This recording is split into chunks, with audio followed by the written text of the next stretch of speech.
हरियाणा के पूर्व मुख्यमंत्री चौटाला की जेल से रिहाई के उपलक्ष्य में कार्यकर्ताओं ने मनाई खुशी। हरियाणा में कयास लगाई जा रही थी कि एक बार फिर इनेलो पार्टी अपनी मजबूती के साथ वापस आएगी। आपको बता दें कि पूर्व सीएम ओम प्रकाश चौटाला की सजा पूरी हो चुकी है। उन्हें तिहाड़ जेल से जल्द रिहाई मिलेगी। तिहाड़ जेल प्राधिकरण की ओर से यह भी कहा गया है कि जब भी ओम प्रकाश चौटाला औपचारिक रूप से जेल प्राधिकरण के सामने आत्मसमर्पण करेंगे, उन्हें रिहा कर दिया जाएगा, क्योंकि वह वर्तमान में पैरोल पर हैं। दरअसल जूनियर बेसिक टीचर भर्ती घोटाले में 10 साल की सजा काट रहे हरियाणा के पूर्व सीएम ओम प्रकाश चौटाला अब तिहाड़ जेल से रिहा हो सकते हैं। तिहाड़ जेल प्राधिकरण ने उनके वकील अमित साहनी को जानकारी दी है कि हरियाणा के पूर्व मुख्यमंत्री चौधरी ओम प्रकाश चौटाला ने जेबीटी मामले में अपनी सजा पूरी कर ली है और वह विशेष छूट के पात्र हैं। ऐसे में आने वाले दिनों में उनकी विधिवत रिहाई की प्रक्रिया पूरी हो सकती है। तिहाड़ जेल प्राधिकरण की ओर से यह भी कहा गया है कि जब भी ओम प्रकाश चौटाला औपचारिक रूप से जेल प्राधिकरण के सामने आत्मसमर्पण करेंगे, उन्हें रिहा कर दिया जाएगा। वर्तमान में ओम प्रकाश चौटाला पैरोल पर बाहर है। इस तरह पूर्व मुख्यमंत्री ओम प्रकाश चौटाला अब हरियाणा जेबीटी घोटाले मामले में सजा पूरी होने से 2 महीने पहले रिहा किए जाएंगे। ओम प्रकाश चौटाला के वकील की तरफ से बताया गया है कि मंगलवार रात को उनकी सजा पूरी हो गई है। कुछ कागजी कार्रवाई बची हुई है। वह पूरा होते ही आधिकारिक तौर पर रिहाई के आदेश जारी हो जाएंगे। हालांकि ओम प्रकाश चौटाला अभी तिहाड़ जेल से बाहर ही हैं। ऐसे में उनको अब जेल जाने की जरूरत नहीं पड़ेगी। वकील का कहना है कि सजा पूरी होने से मंगलवार तक सरकार छूट समेत सभी मिलाकर ओम प्रकाश चौटाला को रिहा कर देगी।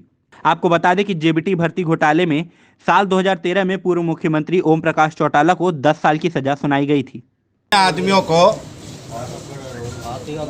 इस देश और प्रदेश की कांग्रेस की सरकार ने उस समय एक षड्यंत्र के तहत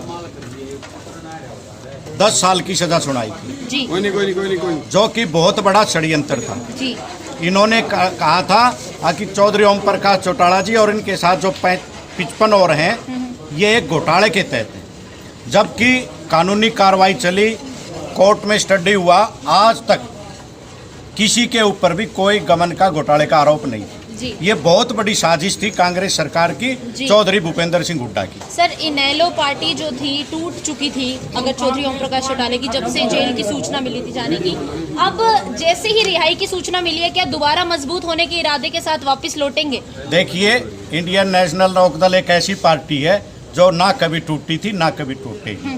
लेकिन जो चौधरी ओम प्रकाश चौटाला जी जेल में थे, उससे पार्टी के वर्कर का मोरल डाउन जरूर था। लेकिन जो ही आज सुबह इस हरियाणा की इस बहादुर जनता को ये पता चला कि चौधरी ओम प्रकाश चौटाला जी जेल से बरी हो गए हैं, अब उनके ऊपर कोई आरोप नहीं है, वो बाइज्जत बरी कर दिए गए हैं, इससे आज पूरे हरियाणा की इंडियन नेशनल लोकदल के सारे परिवार में एक खुशी की लहर है। और हमने आज एक फैसला भी किया है, इंडियन नेशनल लोकदल पूरे हरियाणा में आज जश्न मनाएगी दिवाली का, और अपने घरों पे शाम को मोमबत्तियां जला के आज सबसे बड़ी दिवाली बनाने का इंडियन नेशनल लोकदल काम करेगी। यानी कि कुल मिला के जो राम वनवास काट कर आ रहे हैं, इसी तरीके की खुशी है आप में भी?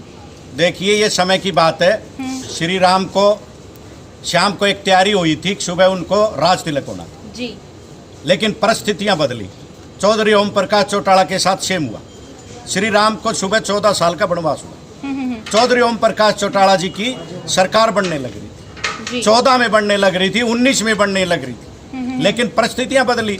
इन कमबख्तों ने एक साजिश के तहत चौधरी ओम प्रकाश चौटाला जी और उनके साथ 55 अन्य को साजिश के तहत 10 साल की सजा करवाई। जी जी जी जी। इससे पार्टी निश्चित तौर पे कमजोर हुई। लेकिन पार्टी का इंडियन नेशनल लोकदल का जो कैडर है, वो कभी भी हिम्मत नहीं हारता, वो बूथ ही का तैयार करता है। और हमने इंडियन नेशनल लोकदल के सारे साथियों ने जो ही आज पता लगा, हर एक पूरे हरियाणा के डिस्ट्रिक्ट हेडक्वार्टर पे, ब्लॉक हेडक्वार्टर पे आज लड्डू बांट के खुशी का इजहार कर रहे हैं। परमपिता परमात्मा से प्रार्थना कर रहे हैं चौधरी ओम प्रकाश चौटाला की लंबी आयु हो, हमारी उम्र भी चौधरी ओम प्रकाश चौटाला जी को लगे, हमारे संगठन को मजबूती दे, हमारे ऊपर उनके हाथ रहे, आशीर्वाद रहे, और इंडियन नेशनल लोकदल पार्टी जो दिन रात उन्नति करके 2024 के विधानसभा के इलेक्शन में